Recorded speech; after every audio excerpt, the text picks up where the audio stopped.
అట్లా అంటున్నారు. సో రకరకాల అనుమానాలు ఉన్నాయి. ఇప్పుడు మనం చూస్తే ఇక్కడ ఓటు టెన్షన్, ఓటింగ్ సరళిపై కాంగ్రెస్ ఎమ్మెల్యేలు మంత్రుల్లో గుబులు, గెలుస్తామంటూ ఓపెన్గా నేతల స్టేట్మెంట్లు, కొన్ని చోట్ల బీజేపీతో టఫ్ ఫైట్ అంటూ కామెంట్స్. కొన్ని చోట్ల అని కాదు, మొత్తం టఫ్ ఫైట్ బీజేపీతో. యాక్చువల్గా జరిగిందంతా ఓటింగ్ సరళంతా బీజేపీ వర్సెస్ కాంగ్రెస్గానే జరిగింది తప్ప బీజేపీ వర్సెస్ బీఆర్ఎస్గా జరగలేదు, కాంగ్రెస్ వర్సెస్ బీఆర్ఎస్గా ఎక్కడ జరగలేదు.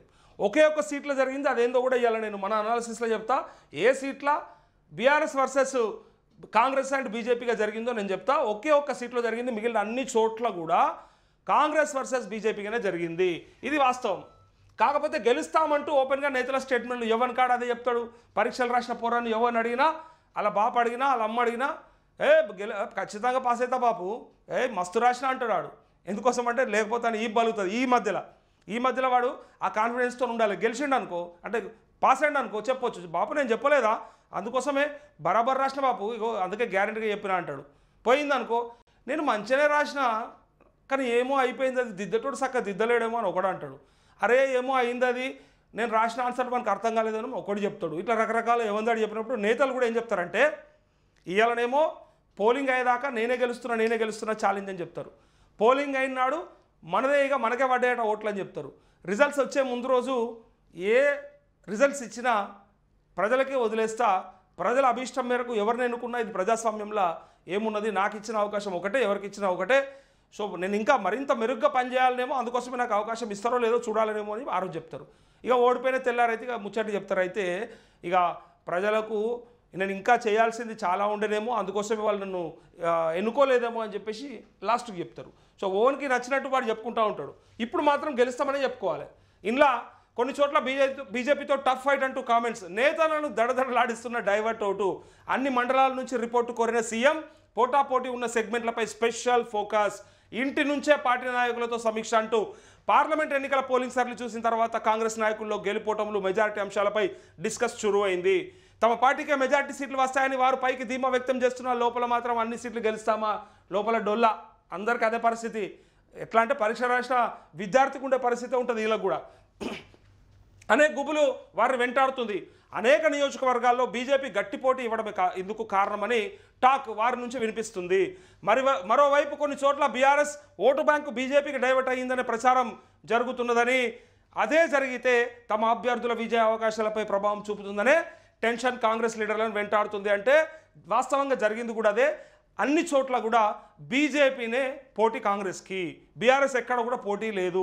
కానీ మరి బీఆర్ఎస్ ఓట్లు ఎక్కడ పోయినాయి అనేది పెద్ద ప్రశ్న. అందరికీ పెద్దగా అలా మనసును మదిని తొలుస్తున్న పెద్ద ప్రశ్న ఏదైనా ఉందంటే మరి బీఆర్ఎస్ ఓట్లు ఎవరికి వాయే, మరి బీజేపీకి పోయినాయా కాంగ్రెస్కి పోయినాయా అని చెప్పేసి భయపడతా ఉన్నారు. ఇందులో చాలామంది అంటున్నటువంటి మాట, అది కాంగ్రెస్కి పోలేదు, బీఆర్ఎస్ టు డైరెక్ట్ బీజేపీకి డైవర్ట్ అయింది ఆ ఓటు అని చెప్పేసి అంటూ ఉన్నారు. సో అందుకోసమే బీజేపీకి ఎక్కువ అవకాశాలు ఉన్నాయి ఈ రాష్ట్రంలో అనేదానికి ఇగో ఈ తలగోకుంటున్న కార్టూన్కి కారణం.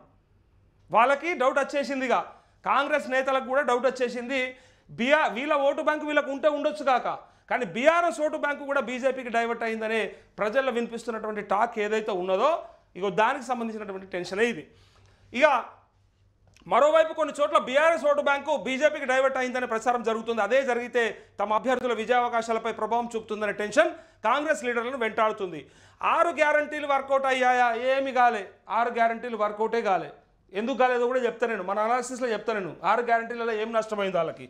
ఆగస్టు 15 లోపు చేస్తాను రేవంత్ రెడ్డి నమ్మిండ్రా, నమ్మకుండా ఓటేసిర్రా అనేది కూడా పోలింగ్ సరళి మనం చెప్పొచ్చు. ఎన్నికల్లో 6 గ్యారంటీస్ అమలు తమకు పాజిటివ్గా ఓటింగ్గా మారుతుందని కాంగ్రెస్ లీడర్లు గట్టి విశ్వాసంతో ఉన్నారు.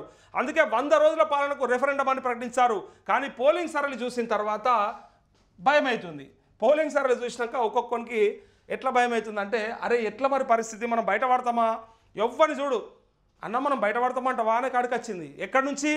ఖచ్చితంగా మాదే ప్రభుత్వం, మాదే ఉంది కాంగ్రెస్, ఇడా మేము అన్ని సీట్లు గెలుస్తున్నామనే భావన కాడికెళ్ళి అన్న మనం ఏమన్నా బయటపడే ఛాన్స్ ఉందా, బీజేపీ బాగా టఫ్ ఇచ్చిందట కదా అనే పరిస్థితికి వచ్చేసింది. ఇక్కడ చూడండి ఒకసారి. ఇగో తర్వాత 6 గ్యారంటీలు వర్కౌట్ అయ్యాయా అనే టెన్షన్ వారికి వెంటాడుతున్నట్టు తెలుస్తుంది. అసెంబ్లీ ఎన్నికల్లో కాంగ్రెస్కు పాజిటివ్ ఓటింగ్ వచ్చిన గ్రామాల్లో ఈసారి భిన్నమైన పరిస్థితులు నెలకొన్నట్టు ప్రచారం జరుగుతుంది. నిజంగా భిన్నమైన ప్రచారమే జరిగింది. ఇంకోటి ఏమైందంటే బీఆర్ఎస్ ఓటు ఏదైతే ఉందో, బీఆర్ఎస్ 2 సార్లు టర్మ్ అంటే 2 టర్ములు ఎన్నికైన తర్వాత వాళ్ళు ఓడిపోయినాక వాళ్ళ మీద విశ్వాసం సన్నగిలింది. కేసీఆర్ వీకెండ్ కాబట్టి కేసీఆర్ ఓటు ఎక్కడ పోయింది? మొన్న అసెంబ్లీలో కాంగ్రెస్కి ఇచ్చారు తీర్పు, బీజేపీకి 2వ స్థానంలో ఉన్నది చాలా చోట్ల. అయినప్పటికీ ఈ పార్లమెంట్ ఎన్నికలలో బీజేపీ వర్సెస్ కాంగ్రెస్ కనే సాగింది. మరి అలాంటప్పుడు బీఆర్ఎస్ ఓటు ఎక్కడ పోయిందంటే బీజేపీకి పడ్డదా ఓటు. అందుకోసమే కాంగ్రెస్ అభ్యర్థుల టెన్షన్ మొదలైంది. ఎక్కడ బీజేపీ మొత్తం సీట్లు గెలుచుకుంటుందో అన్న భయంలో ఉన్నారు కాంగ్రెస్ వాళ్ళు కూడా. ప్రతి చోట బీజేపీ చాలా టఫ్ ఫైట్ ఇచ్చింది. చాలామంది ఈసారి పువ్వుకేసినాం అన్న వాళ్ళని మనం చూసినాం. సరే గల్లీలో ఎవడున్నా సరే కానీ ఢిల్లీలో మాత్రం ఆయన ఉండాలనేటోళ్ళని చూసినాం. రామ మందిరాన్ని నిర్మించిన నరేంద్ర మోదీకి ఈసారి వేసేద్దామని చెప్పి అన్నోళ్ళనే చూసినాము. అదే కూడా ఎగ్జిట్ పోల్ సర్వేలో కూడా ఉంది. మనం కూడా ఏ నియోజకవర్గంలో ఎవరెంత టఫ్ ఇచ్చిర్రో మనం ఒక్కసారి చూస్తే ఇప్పుడు మనకు ఒక క్లారిటీ వచ్చేస్తుంది. ఎందుకోసం అంటే ఎప్పుడైనా సరే రాష్ట్రంలో జరిగే ఎన్నికకు కేంద్రంకు సంబంధించిన ఎన్నికకు ఉండే తేడా ఏంటిదంటే దాని పరిధి ఎక్కువ ఉంటుంది. రాష్ట్రంలో ఉండే పరిధి వేరే ఉంటుంది, కేంద్ర పరిధి వేరే ఉంటుంది. రాష్ట్రంలో ఉన్నప్పుడు రాష్ట్ర సమస్యలకు మాత్రమే ఇంపార్టెన్స్ ఇస్తారు. ఈడ రైతులు ఏమవుతున్నారు, ఈడ నిరుద్యోగులు ఏమవుతున్నారు, ఈడ ఉద్యోగస్తులు ఏమవుతున్నారు, ఈడ మహిళలకు ఎట్లా ఉన్నదని చెప్పేసి ఈ సమస్యల మీదనే మాట్లాడతారు. కానీ కేంద్రంకు సంబంధించిన విషయాలు పెద్దగా మాట్లాడరు. కేంద్రం ఏమిచ్చింది, జీఎస్టీ నుంచి నిధులు వచ్చినాయా, రైల్వే కోచ్ ఫ్యాక్టరీ అయిందా, fertilizer corporation of India open అయిందా, పసుపు బోర్డు ఓపెన్ చేశారని చెప్పి మాట్లాడుకోరు. అప్పుడు రాష్ట్రానికి సంబంధించిన ఇష్యూస్ మీదనే చాలా నడుస్తాయి. అందున లోకల్కు సంబంధించిన అంటే అక్కడ స్థానికంగా ఉండే సమస్యలపైననే ఎమ్మెల్యే పనిచేసిండా లేదా, ఎమ్మెల్యే శాఖ ఉన్నాడా లేదా అని చెప్పి అవే మాట్లాడుకుంటారు. కానీ కేంద్రంకి వచ్చేసరికంటే ఈ దేశ భద్రత గురించి మాట్లాడతారు, ఈ దేశ సరిహద్దులలో మనకున్నటువంటి సమస్యల గురించి మాట్లాడతారు, అట్లే కేంద్రం తీసుకునే నిర్ణయాల మీద మాట్లాడతారు. ఒక్కసారిగో ఇది చూడండి, సికింద్రాబాద్ కిషన్ రెడ్డి గెలుస్తారని ఎంత టఫ్ ఉన్నా సరే దానం నాగేందర్కి ఓట్లు పడలేదు, కిషన్ రెడ్డి గెలుస్తాడని చెప్పేసి వచ్చేసింది ఎగ్జిట్ పోల్లో. అట్లే హైదరాబాద్కి వస్తే మాధవీలత 100% గెలిచే అవకాశం ఉన్నప్పటికీ అక్కడ జరిగినటువంటి ఇష్యూస్ కావచ్చు, తను తీసుకొచ్చినటువంటి ఏదైతే ఆ ఓట్లు రిగ్గింగ్ కావచ్చు, దొంగ ఓట్లు కావచ్చు, అట్లాంటి వాటిలో 50% ఛాన్స్ ఉందని చెప్తా ఉన్నారు. ఓవైసీ ఆర్ మాధవీలత ఎవరైనా గెలవచ్చు అని చెప్తా ఉన్నారు. ఓవైసీని కూడా ఓడగొట్టే పరిస్థితి మాధవీలతకు వచ్చిందని చెప్తా ఉన్నారు. సో చేవేళ్ళకి వస్తే చేవేళ్ళ కొండా విశ్వేశ్వరరెడ్డి 100% కొండా విశ్వేశ్వరరెడ్డి గెలిచే ఛాన్స్ ఉందని చెప్తున్నారు. ఎన్నికలు అయిన తర్వాత అక్కడ ఓటేసిన సర్వేల ప్రకారం చెప్తున్నటువంటి విషయమే తప్ప ఇంకోటి కాదు. మహబూబ్ నగర్ ఇక్కడ ఒక్క చోట డీకే అరుణకి అట్లే వంశీచంద్ర రెడ్డికి చాలా హోరాహోరీగా జరిగింది. ఈ ఓట్లన్నీ కూడా బీఆర్ఎస్ ఓట్లు మొత్తం అరుణకే పడ్డాయని చెప్పినప్పటికీ కూడా రేవంత్ రెడ్డి 4 సార్లు మీటింగులు పెట్టినా కూడా ఇక్కడ వంశీచంద్ వర్సెస్ డీకే అరుణగా సాగింది తప్ప ఎక్కడ కూడా బీఆర్ఎస్ ఏమన్నా ఉందా? బీఆర్ఎస్ ఎక్కడ కనిపిస్తుందా? లేదు. అట్లే నాగర్ కర్నూలుకి వస్తే ఇక్కడ అవకాశం కాంగ్రెస్ మల్లు రవికి అవకాశం వచ్చిందట.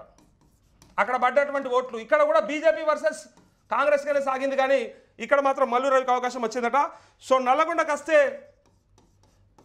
ఇక వాళ్ళు ఛాలెంజింగ్గా తీసుకున్నారు కాబట్టి కోమటిరెడ్డి బ్రదర్స్ ఇక్కడ రఘువీర్ రెడ్డికి అవకాశం వస్తుందని చెప్పి అంటా ఉన్నారు. సో ఇక్కడ జరిగింది కూడా 100% 7 సీట్లు 7 నియోజకవర్గాలలో 6 నియోజకవర్గాలు కాంగ్రెస్ ఉన్నది కాబట్టి అంగబలం అర్థబలంతో రఘువీర్ రెడ్డిని బయట వేయడానికి ప్రయత్నం చేసినట్టుగా వచ్చింది. ఇక్కడ కూడా సైదిరెడ్డి బీజేపీ వర్సెస్ కాంగ్రెస్గానే సాగింది. ఎక్కడ కూడా బీఆర్ఎస్ ఇంపాక్ట్ చూపెట్టాలి. ఏ నియోజకవర్గంలో కూడా ఒకే ఒక సెగ్మెంట్లో చూపించింది, అది నేను చెప్తాను. ఏ సెగ్మెంట్లో చూపించింది, ఎవరు ఓడిపోయే అవకాశం ఉందో చెప్తా నేను. ఇక్కడ మహబూబాబాద్ వచ్చి ఇక్కడ బలరాం నాయక్ కాంగ్రెస్ బలరాం నాయక్ అవకాశం వచ్చింది. ఇక్కడ కూడా వర్సెస్ బీజేపీగానే సాగింది. ఇక్కడ బలరాం నాయక్ అవకాశం వచ్చింది. సో మరికొన్ని నియోజకవర్గాలు చూసినట్టయితే ఇక్కడ ఆదిలాబాద్ ఆత్రం సుగుణ కాంగ్రెస్, ఇక్కడ కూడా బీజేపీ వర్సెస్ కాంగ్రెస్గానే సాగింది. పెద్దపల్లి వంశీ గడ్డం వంశీ ఈయనకు అవకాశం వచ్చేటట్టుగా అనిపిస్తూ ఉంది. వంశీకి అవకాశం ఇచ్చారని చెప్పారు అక్కడ వచ్చినటువంటి సర్వే రిపోర్ట్లో. ఇక్కడ కూడా బీజేపీ వర్సెస్ కాంగ్రెస్గానే సాగింది. సో కరీంనగర్ ఇక్కడ ఏం చెప్పారంటే అందరు కూడా వినోద్ గెలిచిపోతుండు, వినోద్ అయిపోయింది, ఇక వినోదే ఎంపీ అయిపోతాడని చెప్పి మాట్లాడినప్పటికీ ఇక్కడ బండి సంజయ్కి మాత్రమే ఓటేసిరు అక్కడి ప్రజలు. మనకు వచ్చినటువంటి సర్వే రిపోర్ట్ ప్రకారం, ఎగ్జిట్ పోల్స్ ప్రకారం బండి సంజయ్ తప్ప ఎవడు గెలవడని చెప్పారు. ఇక్కడ ఒక్క చోట మాత్రమే బీజేపీ వర్సెస్ బీఆర్ఎస్గా కొనసాగింది ఓటింగ్ సరళి. సో బీజేపీ వర్సెస్ బీఆర్ఎస్గా సాగినప్పటికీ కూడా బండి సంజయ్ సునాయాసంగా గెలుస్తున్నాడని చెప్పేసి మనకు వచ్చినటువంటి సర్వే రిపోర్ట్. ఇక దీంతోపాటు నిజామాబాద్ ఇక్కడ కూడా అరవింద్ మాత్రమే గెలిచే ఛాన్స్ ఉందని, అవకాశం ఉందని చెప్పి అంటా ఉన్నారు. ఇక్కడ కాంగ్రెస్గా జరిగింది పోటీ. ఎందుకోసం అంటే జీవన్ రెడ్డి ఎమ్మెల్సీగా ఉన్నా సరే, రాష్ట్రంలో ఉన్నప్పటికీ ఇందాక మనం మాట్లాడుకున్నట్టు వేరియస్ రీజన్స్ కావచ్చు అండ్ పరిధి ఎక్కువ కావచ్చు, కేంద్రంకు సంబంధించినటువంటి విషయాలు, అరవింద్ చేస్తున్నటువంటి ప్రచారం కావచ్చు, ఆయన ఇచ్చిన హామీలే కావచ్చు, దాంతోపాటు ఆయన వాడివేడి అంటే ఎదుర్కొనే సత్తా ఈ కాంగ్రెస్ని కావచ్చు లేకపోతే బీఆర్ఎస్ని కావచ్చు అరవింద్కి ఎక్కువ ఉండడం వల్ల అరవింద్కే మళ్ళీ మొగ్గు చూపినట్టుగా నిజామాబాద్లో తెలుస్తూ ఉంది మనకి. సో జహీరాబాద్కి వచ్చేసరికంటే ఇక్కడ కొంచెం బీజేపీకి ఎదురు దెబ్బ తగిలినట్టుగా సురేష్ షెట్కార్ గెలిచే అవకాశం ఉందని వచ్చేసింది రిపోర్టు. కాంగ్రెస్ వర్సెస్ బీజేపీగా జరిగింది. సో ఇది కూడా 50% అంటే ఛాన్సెస్ ఉన్నాయి, ఎవరైనా గెలిచే అవకాశం ఉంది. సురేష్ షెట్కార్కి ఓటేసినట్టు తెలిసినప్పటికీ కూడా అవతల పక్కన ఉన్నటువంటి నియోజకవర్గాలు ఆందోళన కావచ్చు, నారాయణఖేడ్ కావచ్చు, అటుపక్క జరిగినటువంటి పోలింగ్ సరళి చాలా విచిత్రంగా జరిగింది. ఎవరికో ఒక్కరికి వన్ సైడ్గా పడింది. సో దానివల్లనే అక్కడ బీజేపీ అయినా బయటపడే అవకాశం ఉంది, ఇటుపక్క సురేష్ షెట్కార్ అయినా బయటపడే అవకాశం ఉంది తప్ప ఎవరికి గ్యారంటీగా చెప్పలేని నియోజకవర్గం మీద ఉంది అంటే ఇదొకటి. ఇక్కడ కాంగ్రెస్ వర్సెస్ బీజేపీగానే ఉంది. బీఆర్ఎస్ అసలు ఏమాత్రం ప్రభావం చూపెట్టలేదు.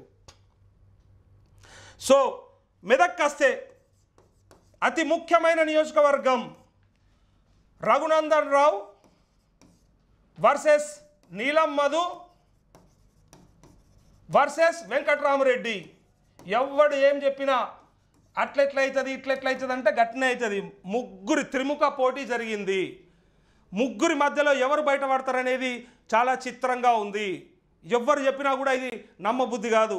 అరే ఆయన ఎట్లా ఓడిపోతాడంటారు, ఈయనెట్లా గెలుస్తాడంటారు. కానీ ఓట్లేసిన ప్రజల నుంచి వచ్చిన స్పందన, ఎగ్జిట్ పోల్స్ ద్వారా అక్కడ జరిగినటువంటి పోలింగ్ సరళి అన్నీ చూస్తే ఇక్కడ మాత్రమే బీఆర్ఎస్ గెలిచే అవకాశం ఉందని చెప్తా ఉన్నారు.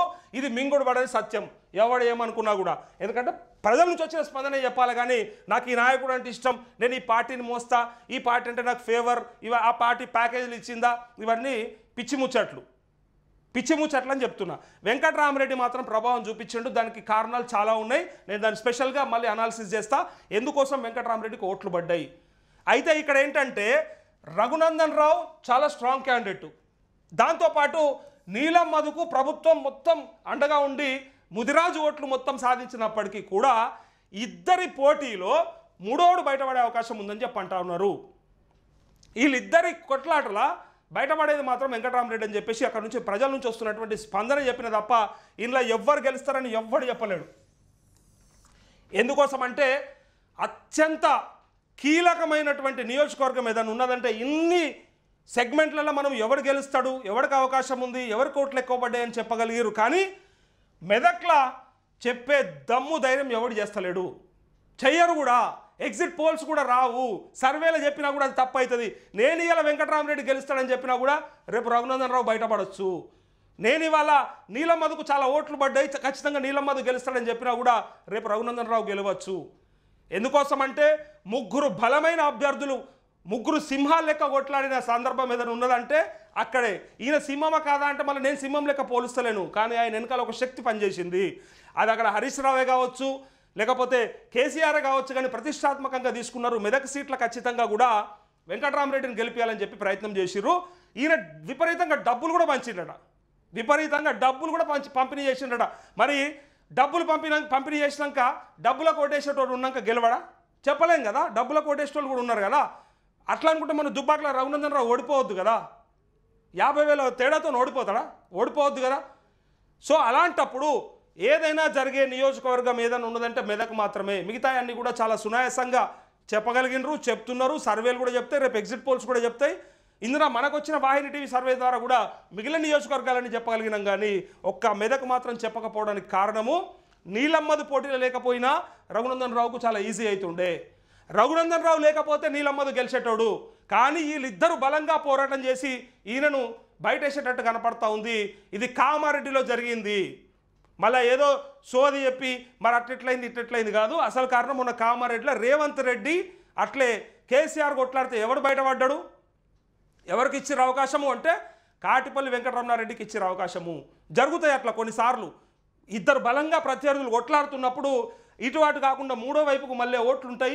డబ్బులతోని ఓట్లు కొనే అవకాశం ఉంటుంది. కేసీఆర్ ఇంపాక్ట్ కొంత పనిచేసే అవకాశం ఉంటుంది. కాబట్టి ఇక్కడ వెంకటరామరెడ్డి బయటపడే ఛాన్స్ ఉందని చెప్తున్నారు. కానీ ఎవరు బయటపడతారనేది మాత్రం ఎవరు చెప్పలేరు. There is no guarantee at all in Medak constituency. ఎందుకోసం అంటే అక్కడ అట్లాంటి పోరు జరిగింది, హోరాహోరు పోరులా. ఇక ఇంకొకటి వస్తే మల్కాజ్గిరి అతి తక్కువ పోలింగ్ జరిగింది. ఇక్కడ ఉన్నది అసలు మతలబంత, అసలు కిటకంతా ఇక్కడ ఉంది. ఈటల రాజేందర్ తప్ప ఎవ్వడు గెలవడని చెప్పారు. అక్కడ ఏమైంది? అలా ఈటల రాజేందరే గెలుస్తున్నాడు. ఈటల రాజేందర్కే అవకాశం, కానీ అతి కష్టం మీద బయటపడే ఛాన్స్ వచ్చింది. దానికి కారణం పోలింగ్ సరళి, అతి తక్కువ ఓట్లు పడడము. గెలిచేది ఈటల రాజేందర్ అయినా సరే, నిన్న మొన్న గ్యారంటీగా చెప్పినా సరే, కానీ ఎంత తక్కువ పర్సంటేజ్ జరిగింది చూసి 50% లోపు జరిగిన పర్సంటేజ్లా ఎవరు గ్యారంటీ ఇస్తారు? ఇక్కడ హోరాహోరీగా పట్నం వర్సెస్ ఈటల రాజేందర్గా జరిగితే ఇక్కడ ఈటల రాజేందర్ గెలుస్తున్నాడని చెప్పేసి సర్వేలో తేలింది. ఇక మరొక నియోజకవర్గంకి వస్తే వరంగల్ ఆరూరి రమేష్ బీజేపీ వర్సెస్ కాంగ్రెస్ కడియం కావ్య. వీళ్ళిద్దరి మధ్య జరిగిన పోరుల చాలామంది చాలా సర్వేలు ఏం చెప్తాయంటే కావ్య గెలుస్తుందని చెప్తున్నారు. గెలుస్తుంది అని చెప్తారు, పెద్ద పెద్ద టీవీ ఛానల్ చెప్తాయి. కానీ నేను చెప్తున్నా, రాసి పెట్టుకోండి, ఆరూరి రమేష్ గెలుస్తూ ఉన్నాడు ఇక్కడ బీజేపీ నుంచి.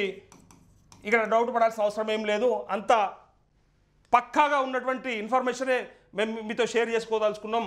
సో ఇక్కడ బీజేపీ బయటపడే అవకాశం ఉంది. సో బీజేపీకే అవకాశం ఇచ్చిండ్రు.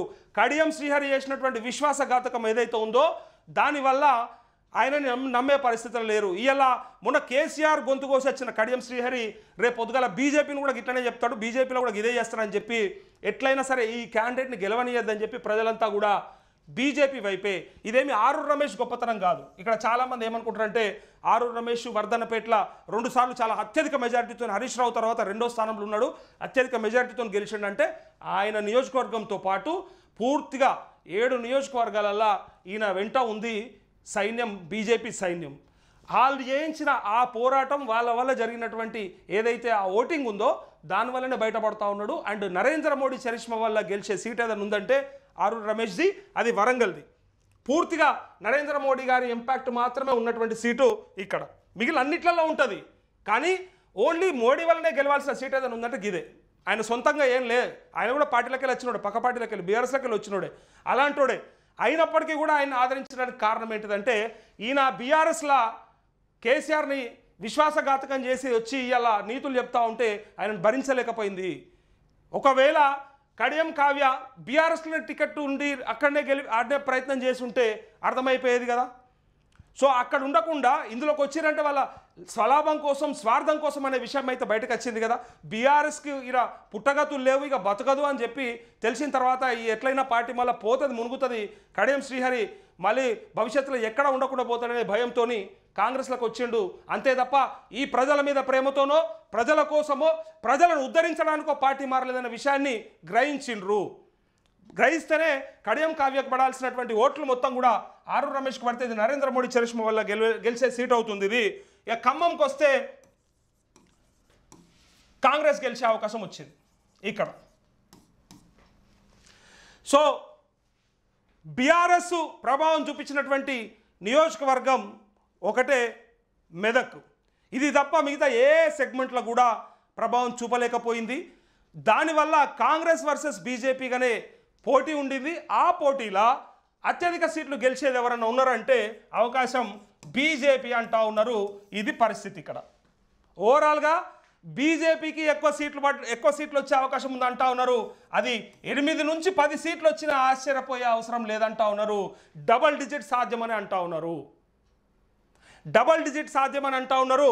6 నుంచి 7 సీట్లు కాంగ్రెస్కి వచ్చే అవకాశం ఉందంటా ఉన్నారు. ఇక ఎంఐఎం ఒకటి ఎట్లాగో తెలుసు, మాధవీలత దగ్గర ఏదైనా జరగవచ్చు. త్రిపుల్ తలాక్ వల్ల ముస్లిం మహిళలు గనక ఆదరిస్తే మాధవీలతని తిరుగులేదు. నరేంద్ర మోదీ చరిష్మా కూడా పనిచేస్తే కనుక మాధవీలత దగ్గర గెలిస్తే తిరుగులేదు. కానీ ఆ సీట్ని ఎంఐఎంకి పోయే అవకాశం ఉందనేది ఎక్కువగా మాట్లాడుకున్నప్పటికీ మనం కూడా సరే ఆ లిస్టులోనే పెట్టినాం. 50-50% లిస్టులో ఉంది. ఒకటి గెలిస్తే వీళ్ళు మెదక్లో గెలవచ్చు అని చెప్పి అంటా ఉన్నారు. కానీ ఇది కూడా చెప్పలేము. ఈ రెండు కూడా 50-50%, నాట్ గ్యారంటీ.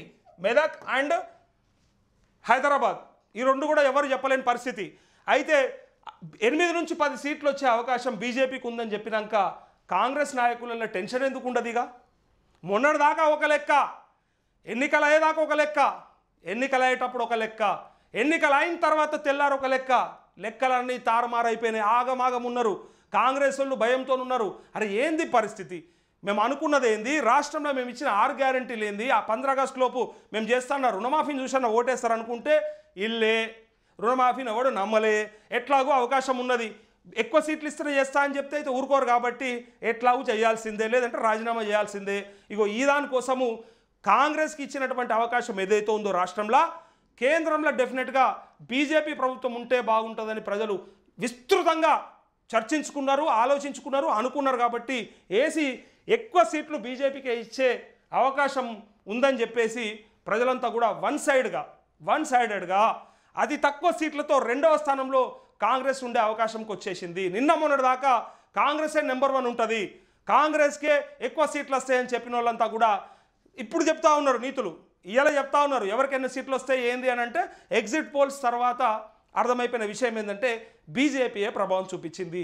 దీనికి కారణము బీజేపీ చేసినటువంటి ఉద్యమాలు, ఇక్కడ బీజేపీ నాయకులు ఉన్నటువంటి తీరు కాదు. బీఆర్ఎస్ ఓటంతా కూడా ఇటువైపుగా టర్న్ అయ్యింది. బీఆర్ఎస్ని నమ్మని ప్రజలంతా కూడా కాంగ్రెస్ వర్సెస్ బీజేపీగా చూసినప్పుడు బీజేపీనే నమ్మినట్టుగా మనకు వచ్చిన రిపోర్ట్లో తెలియడం వల్ల అత్యధిక సీట్లు బీజేపీకే వచ్చే ఛాన్స్ వచ్చింది.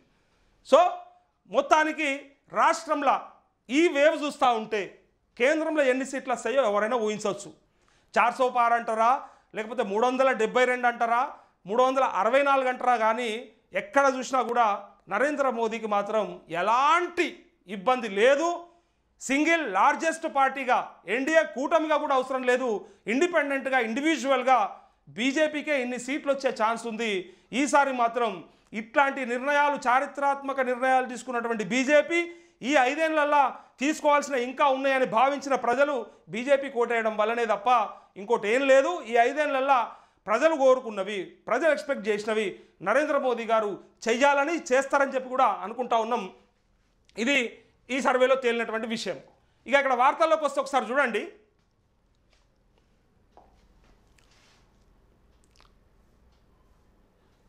ఇగో సొంత సెగ్మెంట్లతో మెజారిటీ భయం. అసెంబ్లీ ఎలక్షన్లో వచ్చిన ఓట్ల కంటే ఎంపీ ఎన్నికల్లో ఎక్కువ ఓట్లు రావాలని ఎమ్మెల్యేలు, మంత్రులకు పార్టీ అధిష్టానం టార్గెట్ పెట్టింది. ఒకవేళ తక్కువ వస్తే చర్యలు తప్పవని హెచ్చరించింది. పార్టీ అభ్యర్థి గెలవడంతో పాటు సొంత నియోజకవర్గాల్లో మెజారిటీ రావాలని మంత్రులు అనుకున్నారు. కానీ పోలింగ్ సరళి చూసిన తర్వాత ఆశించిన స్థాయిలో మెజారిటీ వస్తుందా లేదా, మెజారిటీ కాదు గెలుస్తామా లేదా అన్న భయంలో ఉన్నారు. కాంగ్రెస్ నాయకులకి ఎంత మెజారిటీ వస్తుంది అనేది పక్కకు పెట్టిరిగా. నిన్న రాకుండే అరే ఇంత మెజారిటీ రావాలి, ఇంత మెజారిటీ కొట్టాలి, మనము ఈ మండలం ఇంత రావాలి, ఈ నియోజకవర్గం ఇంత రావాలి అనేది ఇచ్చిపెట్టి మన అభ్యర్థి గెలుస్తాడా, మన అభ్యర్థి గెలిస్తే చాలు అనే కాడికి వచ్చేసింది కాంగ్రెస్ పరిస్థితి. అనే ఆందోళన వారిలో నెలకొంది. ఒకవేళ ప్రతికూల ఫలితాలు వస్తే తమ రాజకీయ భవిష్యత్ ఏంటనే టెన్షన్ వారిని వెంటాడుతున్నట్టు తెలుస్తోంది. సీఎం రేవంత్, డిప్యూటీ సీఎం బట్టి మినహా మిగతా మంత్రులందరినీ ఒక్కో ఎంపీ సెగ్మెంట్కు ఇన్ఛార్జీలుగా నియమించారు. వీరంతా పోలింగ్ ముగిసేంత వరకు నియోజకవర్గంలో నుండి ప్రచారం చేశారు. ఒకవేళ పార్టీ అభ్యర్థి గెలవకపోతే తమ పరిస్థితి ఏంటని మంత్రులు తమ సన్నిహితుల వద్ద ఆవేదన చెందుతున్నట్టు తెలుస్తోంది. అంటే మంత్రి పదవులు హోస్టింగ్ అయిపోతాయి, ముఖ్యమంత్రి పదవి కూడా హోస్టింగ్ అయిపోతుంది. ఎందుకోసం అంటే కాంగ్రెస్లోనే ఉంటారు, పక్కపొంటే ఉంటారు. కాంగ్రెస్లో ఉన్నటువంటి అభ్యర్థుల్ని లేకపోతే అలా నాయకుల్ని కొట్టడానికి పక్క పార్టీల కంటే కూడా సొంత పార్టీలు ఎక్కువ ఉంటారు. అలా దాంట్లో ప్రతిపక్షాల నుంచి వచ్చి వీళ్ళను వేయాల్సిన అవసరం లేదు. గాంధీ భవన్ సరిపోతుంది వీళ్ళకి, వీళ్ళ దాంట్లో వీళ్ళు కొట్టుకోవడానికి. ఎందుకోసం చెప్తారు తెలుసా? ఇప్పుడు సీట్లు ఇగో పక్కకే ఉంది, 13 సీట్లు పక్క, అది కూడా చదువుదాం ఏందో. కానీ ఈ 13 సీట్లు పక్క అనే ఇక్కడ ఎంత అనుమానం ఉంది తెలుసా వాళ్ళకి? ఇప్పటిదాకా చెప్పింది అదే అనుమానం. ఇక్కడ ఏం జరుగుతుందో చెప్పాలనా? ఒకవేళ ప్రతికూల ఫలితాలు వస్తే ఎవ్వరికి రాదు టెన్షన్, రేవంత్ రెడ్డికి పెడతారు టెన్షన్. తీసుకపోయి రేవంత్ రెడ్డి సీటు కింద ఎసరు పెడతారు. రేవంత్ రెడ్డి ఏదో అచానక్లా గెలిచిండు మొన్న, మీరు ఊహించింది ఎమ్మెల్యే సీట్లు రేవంత్ రెడ్డి చరిష్మాతో గెలవలేదు, అటుపక్క పొంగులేటి శ్రీనివాసరెడ్డి ఖమ్మంకి వెళ్ళి కొట్టుకొస్తే, కోమటిరెడ్డి వెంకటరెడ్డి నల్గొండకి వెళ్ళి కొట్టుకొస్తే, మెదక్కి వెళ్ళి దామోదర రాజ నరసింహ తీసుకొస్తే అని ఇట్లా పేర్లు చెప్పి మా కష్టం మీద వచ్చినటువంటి ఈ ప్రభుత్వాన్ని తీసుకపోయి రేవంత్ రెడ్డికి అప్పచెప్పి ముఖ్యమంత్రిని చేశారు కదా అని చెప్పి అధిష్టానం దగ్గర కూర్చొని ఇది కాదు రేవంత్ రెడ్డి చరిష్మా ఉంటే మరి ఎంపీ సీట్లు ఎందుకు ఎక్కువ రాలేదని చెప్పేసి వాళ్ళే కొట్లాడతారు. వాళ్ళంతా వాళ్ళే చెప్తారు. రేపు పొద్దుగల స్టేట్మెంట్లు బీజేపీ వాళ్ళు బీఆర్ఎస్ వాళ్ళు ఇచ్చే పనులే. పొద్దుగా లేచి వీళ్ళ దానికి వీఆర్ మంత్రాలు సరిపోతాడు, ఒక్కడు జగ్గారెడ్డి సరిపోతాడు. రేవంత్ రెడ్డికి అంత చరిష్మా ఉంటే ఎంపీ సీట్లు గెలవకపోయిందేవా అంటారు. మనం కూడా అంటాం, తెల్లారితే మనం కూడా చెప్తాం రేవంత్ రెడ్డికి ఇంత చరిష్మా ఉంటే మరి ఎక్కువ ఎంపీ సీట్లు రాలేవు అంటే 6 గ్యారంటీలను నమ్మలేదు, మీరు ఇస్తా అన్న రుణమాఫీని నమ్మలేదు, మీరు వేస్తా అన్న రైతు భరోసాను నమ్మలేదు. చివరికి రేవంత్ రెడ్డి వల్ల ఇది కాదు అది కాదు. ఆ రోజు గుడ్డి లక్ష్మి వచ్చినట్టు కేసీఆర్ చెప్పినట్టు అన్నాడు కదా, గుడ్డి లక్ష్మి వచ్చినట్టు అప్పుడప్పుడు ఒకడు వస్తాడు అన్నట్టు లిల్లీపూట అన్నాడు, ఇంకా మస్తుగా అన్నాడు. అదంతా మనకు అవసరం లేదు. కానీ అలాంటి వాళ్ళు అధికారంలోకి వస్తారని చెప్పినట్టు నిజంగా ఇప్పుడు ప్రతిపక్షాలు అవసరం లేదు. రేవంత్ రెడ్డికి స్వపక్షంలోనే విపక్షం లెక్క మొదలవుతారు. ఏంది పరిస్థితి? మరి రేవంత్ రెడ్డి గెలిచింది కాదా ఆ రోజు, మా కష్టం మీద వచ్చింది ప్రభుత్వం అని చెప్పుకొని ఈయనను తప్పించే ప్రయత్నం చేస్తారు. అసలు కారణం అక్కడనే ఉంది. ఇన్ని రోజులు కేసీఆర్ చెప్పినా, కేటీఆర్ చెప్పినా, లక్ష్మణ్ చెప్పినా, కిషన్ రెడ్డి చెప్పినా ఎవరన్నా ఒకటే మాట, బీజేపీలకు పోతాడు, పార్టీ మారుతాడు, ప్రభుత్వం కూలిపోతుంది, కొంతమంది ఎమ్మెల్యేలను తీసుకొని ఫస్ట్ పోయేది రేవంత్ రెడ్డి అని చెప్పి అన్నారు చూడు. దానికి కారణం ఏంటి చెప్పాలనా? ఎంపీ ఎలక్షన్స్ కాగానే అంటే గిదే అసలు కారణం. ఎంపీ ఎలక్షన్స్ అయినాడు, రిజల్ట్స్ వచ్చినాడు, ఏ రోజైతే సీట్లు తక్కువ వస్తాయో, బీజేపీకి సీట్లు ఎక్కువ వస్తాయో ఈయనకు గత్యంతరం లేదిగా, ఆప్షన్ లేదిగా. ఉన్న చోట స్వపక్షంలో ప్రతిపక్షం అవుతారు, వాళ్ళే సతాయిస్తారు. నువ్వు చెప్పిన మాటలు నమ్మకపాయని చెప్పి, నీ రుణమాఫీ నమ్మకపాయ, నీ ఒట్లు నమ్మకపాయ, నీ తిట్లు నమ్మకపాయ, నువ్వు అన్నది నమ్మకపాయ కదా రేవంత్ రెడ్డి అని చెప్పి లాస్ట్కు రేవంత్ రెడ్డి సీటుకి ఎసరే తప్ప ఇంకోటి లేదు. అందుకే 13 సీట్లు పక్కా అంటున్నారు రేవంత్ రెడ్డి. ఈ 13 సీట్లలో సగం సీట్లు వస్తే గొప్ప, ఈ 13లో సగం సీట్లు వస్తే గొప్ప. ఇప్పుడు జరిగినటువంటి పోలింగ్ సరళి చూస్తే, అక్కడక్కడ వస్తున్నటువంటి సర్వే రిపోర్ట్లను చూస్తూ ఉంటే ఇందులో సగం వస్తే గొప్ప. సో భయపడుతున్న డైవర్ట్ ఓటు నేను ఇప్పటిదాకా చెప్తున్నటువంటిది ఇది ఒక్కటే. ఏ ఓటు అయితే బీఆర్ఎస్ నుంచి షిఫ్ట్ అయిందో, బీఆర్ఎస్ నుంచి షిఫ్ట్ అయినటువంటి ఓటు చాలామంది చాలా రకాలుగా మాట్లాడతారు. బీఆర్ఎస్కి ముస్లింలు చాలామంది సపోర్ట్ చేస్తుండే, ఒకప్పటి కాంగ్రెస్ ఓటు బ్యాంక్ అది ఇలా బీఆర్ఎస్లో ఉన్నది అని చెప్తే బీఆర్ఎస్ అంతా మళ్ళీ కాంగ్రెస్కే షిఫ్ట్ అవుతుందని చెప్పారు. కాలేదు, అది జరగలేదు. అది అతి ఎక్కువ ఓటు బీజేపీకి షిఫ్ట్ అవ్వడం వల్లనే ఇదంతా సమస్య. కొన్ని నియోజకవర్గాల్లో బీఆర్ఎస్ ఓటు బ్యాంకు బీజేపీకి డైవర్ట్ అయినట్టు కొన్ని కాదు, మొత్తం అన్ని చోట్ల జరిగింది.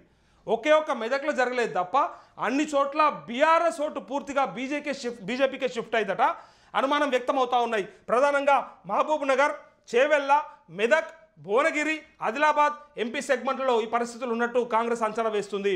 కొన్ని చోట్ల బీఆర్ఎస్ లీడర్ల దగ్గరుండి మరి తమ ఓటు బ్యాంకును బీజేపీకి డైవర్ట్ చేశారని ప్రచారం ఉన్నది అంటూ ఇక చూసిరు కదా. చివరికి మళ్ళా ఎక్కడ వాళ్ళు గెలిస్తే వేరే రకంగా చెప్పాల్సి వస్తుందని బీఆర్ఎస్ఏ దగ్గరుండి మరి మా ఓట్లకి వేయరని చెప్తే చేస్తారు. అట్లా బీఆర్ఎస్ నాయకులు సన్నాసులు వాళ్ళ అభ్యర్థులు పోటీలో ఉండగా వాళ్ళంతా వాళ్ళు గెలుచుకునే ప్రయత్నం చేస్తారు. కానీ లేదు బీజేపీకి అయ్యారని చెప్తారా? అలా బిడ్డను తీసుకుపోయి బొక్కలు పెట్టినాక చిప్పకూడు తినిపిస్తూ ఉంటే రిమాండ్ పెరుగుతూ ఉంటే ఆమె రోజుకు జ్యుడిషియల్ రిమాండ్ పెరుగుతూ ఉన్నది. ఇప్పుడు రిజల్ట్స్ వచ్చే లోపు ఆమె రిలీజ్ కావాలి లెక్కకైతే అనుకున్న ప్రకారం అయితే. కానీ ఇన్ని చోట్ల షిఫ్ట్ అయింది ఓటు బీజేపీకి అని చెప్తా ఉన్నారు. సో ఓటు బ్యాంకును బీజేపీకి డైవర్ట్ చేశారని ప్రచారం ఉంది. ఒకవేళ గంపగుత్తగా బీఆర్ఎస్ ఓటు కమలం గుర్తుకు డైవర్ట్ అయితే తమకు నష్టమని కాంగ్రెస్ లీడర్లు ఆందోళన చెందుతున్నారంటే తమకు నష్టం ఆల్రెడీ ఆ రూపంగా జరిగింది కాబట్టే, నష్టమైంది కాబట్టే ఇగో ఈ రిజల్ట్స్ వచ్చే అవకాశం ఉన్నది. ఇది నష్టమని తెలిసినాకనే బీజేపీకి 8 నుంచి 10 సీట్లు వచ్చే డబల్ డిజిట్కి రీచ్ అయ్యే అవకాశం ఉందని ఇక్కడ రిజల్ట్స్ చెప్తా ఉన్నాయి. ఇది చూసినాకనే మొదలైంది వీళ్ళకి గాంధీ భవన్లో టెన్షన్.